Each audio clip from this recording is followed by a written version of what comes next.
পরশুরাম নাম শুনে অনেকেই ভেবেছিলেন ধারাবাহিকটি হতে চলেছে পুরুষ কেন্দ্রিক, তবে শুধুমাত্র পরশুরাম নয়, ধারাবাহিকে ফোকাস করা হচ্ছে মধ্যবিত্ত পরিবারের দৈনন্দিন জীবন।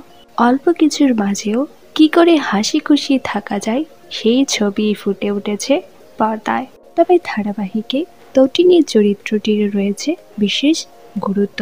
অনেক মাস হয়ে গেলেও এখনো তটিনীর রহস্য উন্মোচন করা হয়নি ধারাবাহিকে। এপিসোড দেখেই বোঝা যাচ্ছে কর্ণ চ্যাটার্জির সাথে অতীত লুকিয়ে রয়েছে তটিনীর।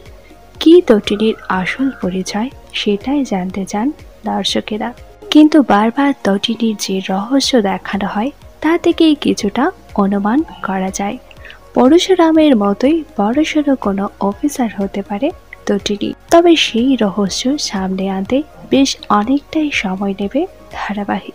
তবে দর্শকদের আশঙ্কা এই ক্লাইম্যাক্স দেখিয়েই হয়তো পার করে দেওয়া হবে 1 বছর মতো সময়। তবে ধারাবাহিকে তটিনী সম্পর্কে আপনাদের কি মনে হয় তা নিচে অবশ্যই কমেন্ট করে জানান।